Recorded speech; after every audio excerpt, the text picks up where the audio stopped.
CashFlow Diary Podcast, episode 466. Welcome to yet another exciting episode of the CashFlow Diary Podcast, the podcast that teaches you insider tips, tactics, and strategies for creating leverage streams of cash flow into your life. Learn from top-performing entrepreneurs, business owners, investors, and thought leaders from across the globe as they share their secrets to success. Like what you learn on this and other CashFlow Diary podcast episodes?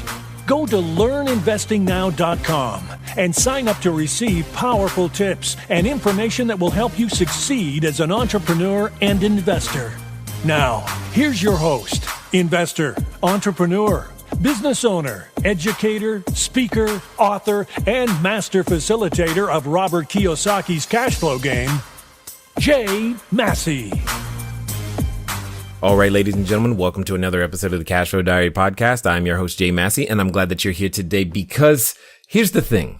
What it comes down to is I know that you've got all kinds of ideas. Maybe you have a product. Maybe you have a service. Maybe here's the thing I know. You want to make a business happen, or you want to make your business better. And you know one thing for sure. Whatever the business is, it has to be online, especially today. And you've got to figure out how on earth am I going to reach, quote unquote, my people, your tribe. And what's interesting is that no matter how hard you may try, you can't avoid technology these days, and you must. So whether we're talking e-commerce, digital marketing, search engine optimization, it doesn't matter. But what does matter is that you're listening today, and I have a person with me who does those very things. E-commerce, digital marketing, search engine optimization, in case you missed it. But what's exciting is that he's going to share his information with you and I, because he's won awards for being the entrepreneur that he is. Specifically, the Colorado Small Business of the Year Award and the Inc. 500 Award-winning Entrepreneur Award. And he's also written a number of books, probably most notably The Influencer Effect, Insider Tips for Gearing Up Your Online Success. So here's what I want you to pay attention to. I want you to pay attention to his story, not because his story is going to be unique and interesting, but because you are going to learn a number of things from it that you can go out there, replicate, duplicate, and implement immediately. So help me welcome Greg Jameson. Greg, how you doing? I am awesome, Jay. Thanks for having me on here today. I am really looking forward to our conversation. As am I, because you dabble in a side of the internet that I've only considered passingly, because I'm like, that sounds like a lot of work. I don't know if I want to do it. So, you know, it's actually kind of funny because when I got started doing all of this, I never really thought of it as a lot of work. It was kind of fun and exciting for me to do it. And as the internet keeps changing and more regulations get put into place and more systems get put into place, and Google changes this and the browsers change that, and on and on, all these things keep happening, and all of a sudden it's like, this is actually kind of complicated anymore. Yeah, I know. Now, before we get too deep into it, this being your first time here at the CashFlow Diary, what I like to do is ask everyone the same question as we get started. You ready? Ready. All right. I tend to look at today's entrepreneurs a lot like yesterday's superheroes. So, Batman, Robin, Wonder Woman, the Hulk, etc. Because I tend to think that entrepreneurs and superheroes have a ton of things in common. For example, as an entrepreneur, occasionally I can envision myself running around town, maybe wearing a cape, etc., and saving my customers with our products and services. But also, like a superhero, an entrepreneur has a beginning. So if you think about it, Spider-Man, at one time, he was just Peter Parker, going to school, doing, school stuff, taking photos, trying to take a girl out, maybe get some pizza money. That was his thing. And then one day, something occurs to him, something happens, and he realized that, oh my goodness, I have special superhuman abilities, and I get to choose whether to use them for good or for evil. So my question to you, Greg, is as follows. Before the awards, before even your first book, The Dirty Little Secrets, before the businesses that you currently do online, before the web stores, before your public speaking, before everything that people know you for today, what we want to know is, Who is Greg Jameson? That is a great question. And one of the things that I sit and look back on my life all the time. I have been an entrepreneur my entire life. Many people sit there and they go, okay, I'm going to go work in corporate America. And now all of a sudden I hate my job. I hate sitting in a cubicle. I'm going to go start a business. I've always had my own business. So that makes me somewhat unique, I guess. But what really got the ball running for me in terms of being the techno geek that I am is that clear back in high school, back before anybody else had a PC, my the dinosaurs were crawling on the earth type thing. Understood. And I just want to be clear that everybody understands when you say high school, you mean before the personal computer was around, yes? Before the personal computer was around. And quite honestly, just because of the way that my parents thought, we didn't even have a TV in the house. So I literally had to read books and play games and stuff to entertain myself. But my dad was a professor at Colorado State University, and he got a research project where he actually had to go out and buy a portable teletype machine. Now, this portable teletype machine, it looked a lot like a typewriter that had a coupler modem attached to it where you would take your telephone headset and actually stick it into this portable teletype machine. That's awesome. And on the side was this paper tape reader that punched little holes into this paper tape that it would feed through to record what it was that you were doing. So this is like 10 years before the personal computer came out. And I actually was able to start writing my own computer programs a decade before anybody else had a computer in their home, which I think that was the moment that the spider bit me. Yeah, I can imagine this is we'll call it a man before his time, so to speak, going out there doing things that no one has even conceived of and thought about. So this is good. I like it. Yeah, so that was, I started writing some computer software, and the bug really did hit me. I was like, hey, this is a lot of fun. I can type things into this machine, and it spits something back out at me. It might be an error, but at least it spits something back out. Totally. Now, there's a thought process out there in the marketplace that says, because I might be older and I didn't grow up with these, phones and computers in my hand, I have to do business the quote unquote old fashioned way. I would venture to say that you have a different thought on this.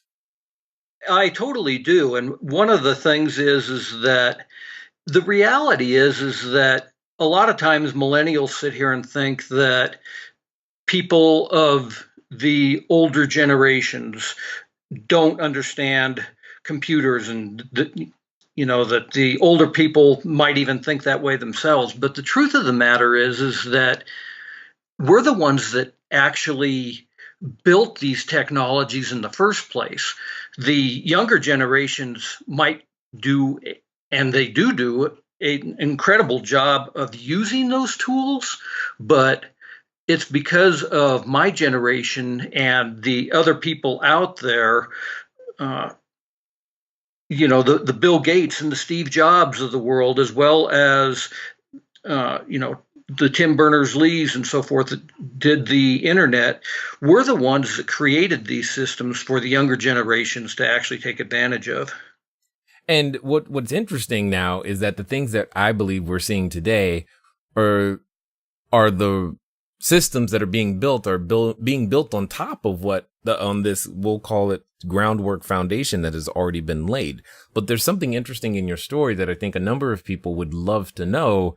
And because you said you've always had your own business, how did you achieve such clarity so young?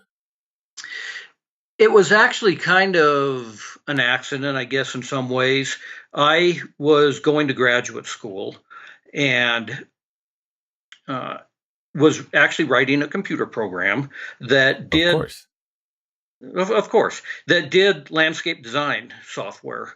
And it allowed you to basically go out and place a plot of land out there and start moving some dirt around and placing trees and rocks and whatnot and creating a landscape design.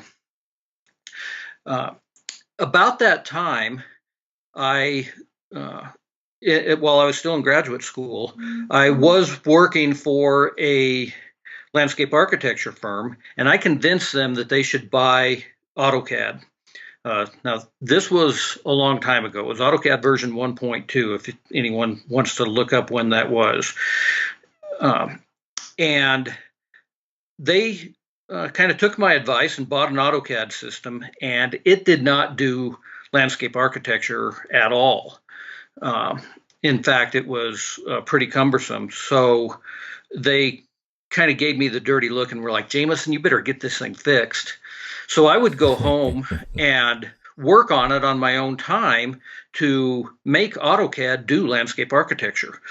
I brought in what I was doing, and they were kind of excited about it. And the people that sold us the system ended up coming back a couple months later to see how we were getting along with what they had sold us. And I showed them what I had done, and their eyes got real big, and they said, we could sell this stuff.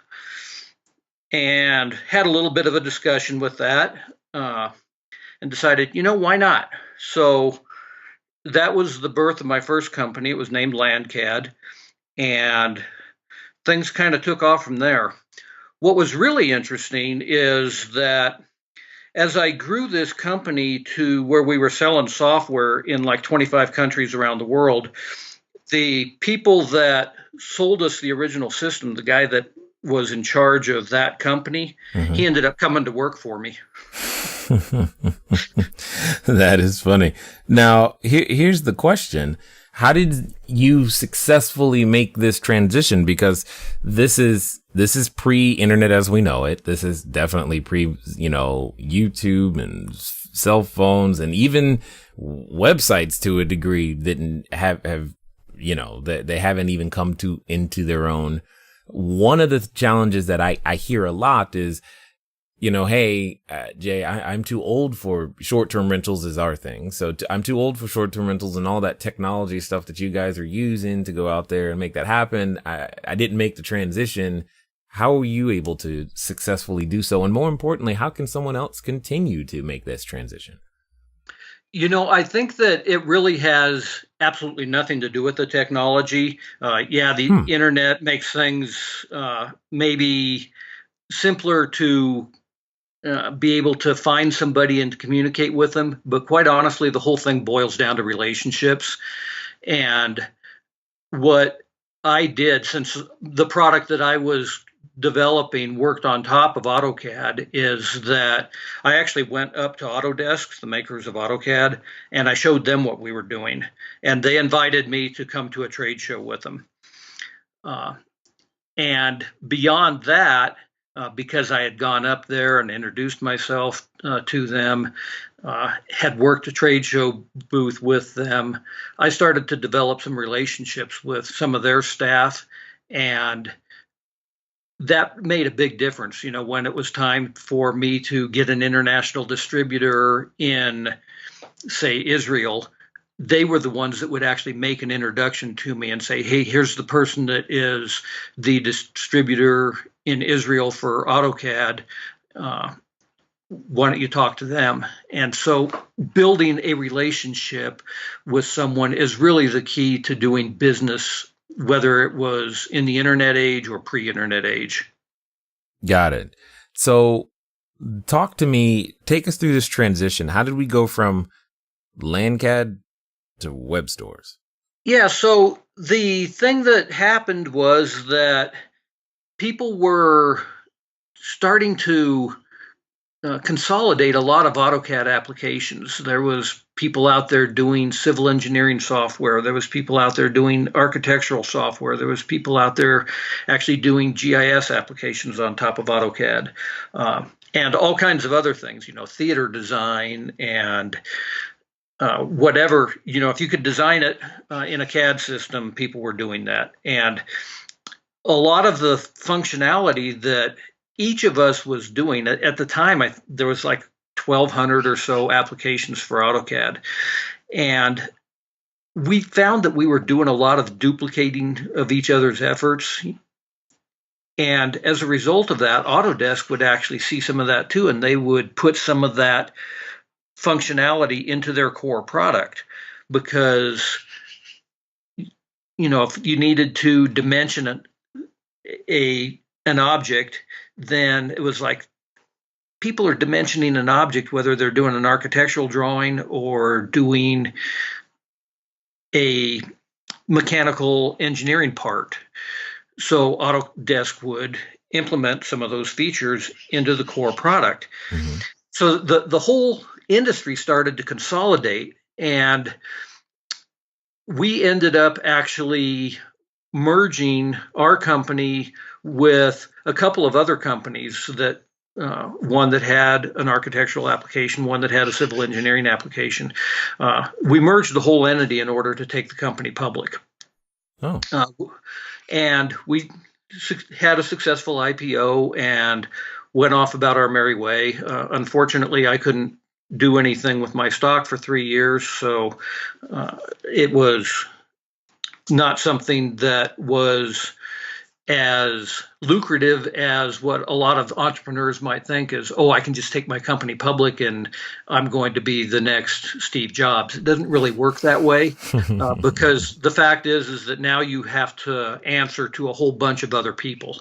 I actually recommend entrepreneurs that you keep your company private at least as long as possible, because it gives you more flexibility than a public company does. But the point of the matter is that I worked myself out of a job.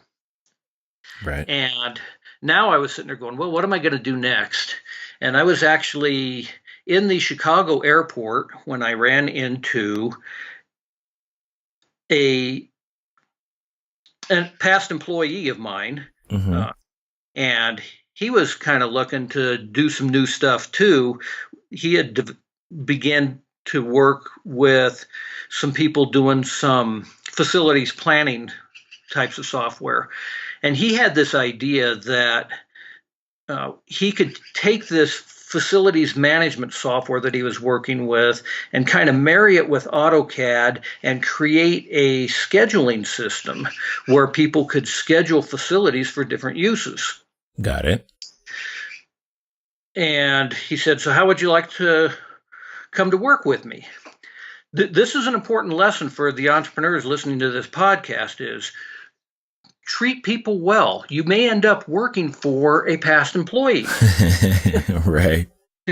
Now, in fact, we were partners in this new venture, but the lesson is the same: is that you need to treat everybody well, because, as I said, everything really comes down to relationships. So we ended up going into this partnership, and we created a scheduling software that we specifically marketed towards schools. So if a school had a gymnasium that they were not using at certain times, they could rent it out to, say, a youth basketball camp or to a church, whoever might need it. They could rent their classrooms out in the evenings for people that needed meeting spaces, scout groups. They could rent out their sports fields when they weren't using it to, say, a soccer club or whatever. We actually ended up getting most of the school districts in Colorado to use our scheduling software, and they were making additional revenues that they had not been making before. So that was a good thing. Yeah, no, I like it. I learned a lot about doing database software during that time, and we actually built this as a web application so that people could fill out a scheduling request form on the internet and see what things were available when. Now, today, that's not that big a deal. You see that all the time with, people buying airline tickets or whatever. But at the time, it was kind of trend setting. Yeah, no. Well, I was actually thinking when you were talking, it's the concept is been around for a while, and now the implementation of how we handle excess space or excess capacity is different. I mean, if you think of companies like Airbnb or Uber or Lyft or, what was I going to say, Handy or even TaskRabbit, all of these are kind of it's the same concept, just employing something different. Whereas you guys were focused on facility usage. The other companies are just focused on, using your car, using, Airbnb is still facilities, I guess you could say, at the same time. Now, what led you to the concept or at least the transition that said, you know what, e-commerce is going to be the place for me? Hey guys, thanks for listening as always, and I'm glad that you continue to support with each and every download and subscription and share. One of the things that I want to ask you, though, is where are you listening to me from right now? I know some of you, maybe you're on a treadmill, maybe you're washing dishes, maybe you're walking that dog, and some of you are actually in a vehicle driving right now. One of the fun things that you can do to get some of your time back is begin to living a car-free existence. But even then, it can be a little complicated. So one of the things that I want you to do is I want you to go over to Zipcar. Go to joinzipcar.com/CashFlowDiary. It's a way that I am able to still go get a car just for a few hours, very, very simply, so that if I have a lot of errands to run and sheets to drop off and running to the short-term rentals, or if I just want to go for a long trip up to LA and back, etc., I can rent a car for a very, very short period of time. And the cool part is I don't even have to pay for any gas. Again, go to joinzipcar.com/CashFlowDiary. And that actually came from one of my customers. And we had been doing just a little bit of web work with them. And because in addition to doing this facilities scheduling stuff, we had started to dabble into how can we tie databases into websites in general. And what I was thinking at the time was, hey, we really need to take this company nationwide. And my partner was like, I kind of like it as a lifestyle business. I'm not really interested in that. So we ended up splitting ways when this one company came to us and said, they were a concrete pumping company, and they sold concrete pumps that cost like $500,000. At the time, we weren't going to be selling too many $500,000 pumps off of a website, but they had a bunch of contractors that needed to buy things from them as well. They might be buying parts to the pump. They might be buying things like safety vests and hard hats and so forth, things that they needed on their job. And they said, we really don't want our receptionist taking all these phone calls to these contractors just to have them purchase a hard hat. Is there anything that you can do to help us out? Well, we had the database technology at that point. I knew how to tie a database into a website. And so the answer was, sure, I can do that. And before I knew it, I had ended up writing an e-commerce package.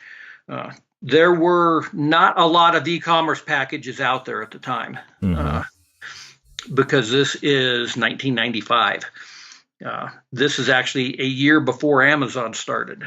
And wow, we started writing our own e-commerce package.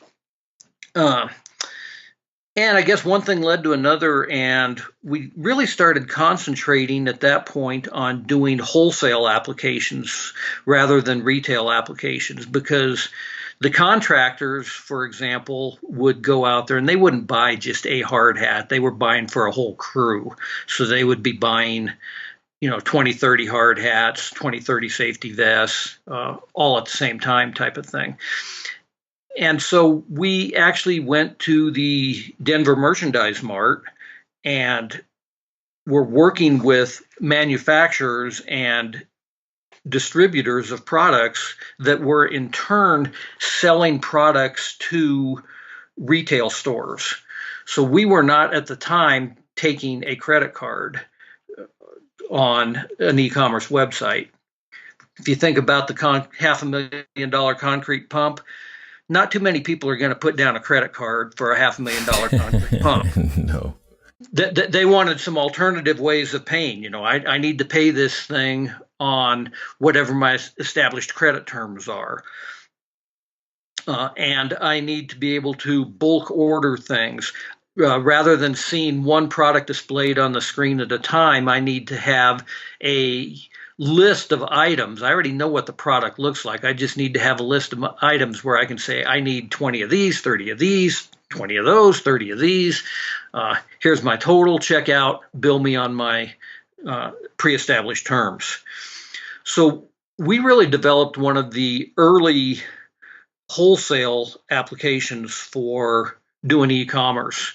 As we started doing more and more of that, of course, the retail stores wanted to get in on the action and have people purchase products on the internet as well.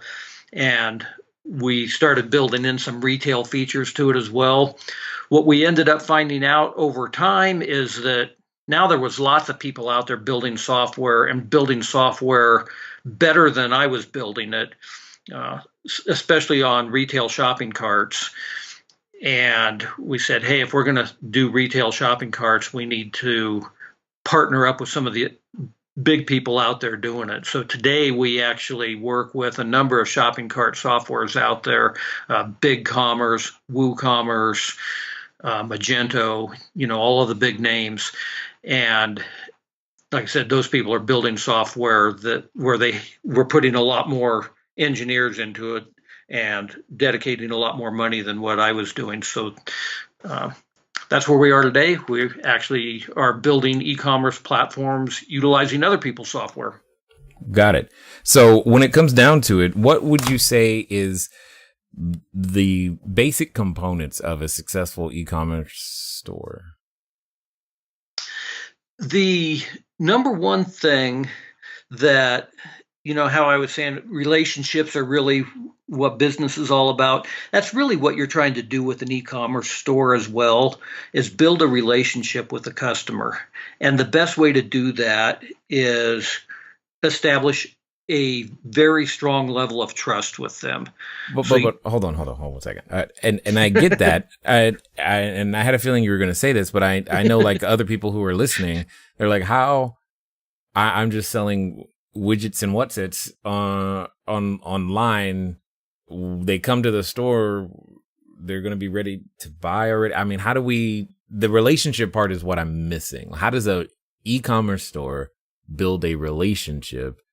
And because in my head, that relationship I have no reason to even go to your store unless we have some sort of a relationship, because it's not like I'm randomly going to type that in. Yeah. And the best thing that people can do really, I think, is to provide lots and lots of information and not charge for that information. Whoa, say that again. Everybody needs to hear that part. Okay. Provide lots and lots of information and not charge for that information. For example, I have an aquarium at my house, and I stumbled across this one site that sells aquarium supplies and fish over the internet. You can actually buy aquarium fish over the internet, and they will deliver live fish to your house within 24 hours. What? But the thing that they do is they don't really push that they're selling fish. What they do is they have all this information about, if you're interested in this particular type of fish, here's information on how to take care of it. Here's where they originated from. Here's the other types of fish that they are compatible with in your tank and so forth. And they send out lots of information like this. They might do it through their blog posts. They might do it through their videos. They might do it just through descriptions on their web pages, but they provide tons and tons of information so that they have become, in my mind, the established experts on the types of products that they're selling. So you've built up this trust factor with them of, hey, these guys really know what they're talking about. And dang, I had a fish die. I need to replace it. Where am I going to go? That's what people need to do, regardless of what you're selling, is to build it up to where you are the only choice in the customer's mind because you are the established expert. Got it. So it was that kind of the, I guess, the impetus, if you will, for the book, The Influencer Effect? The influencer effect, not really, to tell you the truth. It kind of came out of some other things that I was doing. Now, clearly, that is a big part of it, is that you are now an expert and people are seeking you out because you have expert advice. But the book itself was kind of fun. As you mentioned, I've written a couple of books, and this one felt like it kind of wrote itself. The whole book, from the time that I started writing it to the time that it was ready to go to the proofreader and the publisher, was about 6 weeks. Wow. And it was a whole bunch of things that I had been working on, obviously, with my clients over a number of years, over a decade and a half of information in there. But I had given a presentation, actually, at the Denver Merchandise Mart. They had hired me to come in and give a speech, and an hour-long presentation. And I did that presentation for them, and then I was kind of like, I've already done all the work. I've put together an hour-long PowerPoint. I've got, hours and hours worth of notes. I may as well just turn it into a book. So that's how that particular book came about.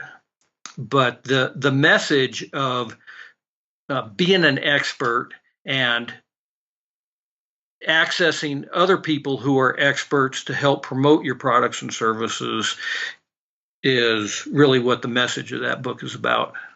So when it comes down to it today, in your opinion, is there someone who couldn't do this? I mean, when it comes down to it, if I'm listening to you right now, I'm going, you know what, Greg, I have this need for income. Maybe I'm approaching retirement, or I'm thinking about it, and I think a web store is a way to make that happen. But now you're telling me I got to make a whole bunch of videos? You may or may not have to make videos, but the thing that you absolutely have to do if you are truly going to make it work for you is you have to become the only choice for what it is that you are promoting. You need to be unique in some way, and you need people to go, I know who the expert is on that subject, and that's where they end up going kind of by default. That it's absolutely critical that you do that, because there's so much competition out there, and if you're just putting a commodity out there, guess what? Amazon's going to beat you every time. Yeah, that makes sense. Now, for those that have listened this far and want to follow up with some more and find out more about what you've got going on, what's going to be the best way for them to catch up with you? Well, if you go to my website, gregjameson.com, there's actually a couple of different pages on there. There's one that is just called Connect, and it's got all of the different ways that you can connect with me. There's also another one on there that's just called Free Gift. So you can just go to gregjameson.com/free gift, and you'll get some good information there. And that way we'll be connected through email, and we can touch base through there.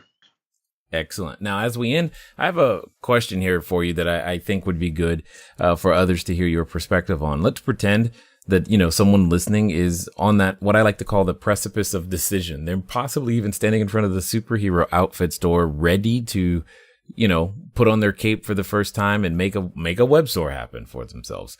But like I know, is that oftentimes when we reach these points of decisions, we also have a companion, and that companion comes in the form of a voice. And that voice can occasionally say things like, are you kidding? I mean, do you honestly think you're going to be able to compete with Amazon? Do you honestly think you can do a web? I mean, you are going to make a what? And it's going to earn how? And for some people, they're actually related to that voice. So my question to you is as follows. Let's pretend that the person listening is actually going to go ahead and follow through in the next 24 to 48 hours, in fact. They're going to do what you say. So, Greg, what would you suggest that they do? I would suggest that they actually do it. Jump in with both feet, but understand that very few things in life can you accomplish all by yourself. You're going to need some partners along the way, and align yourself with the very best people that you can, but don't be afraid to give it a shot. Agreed.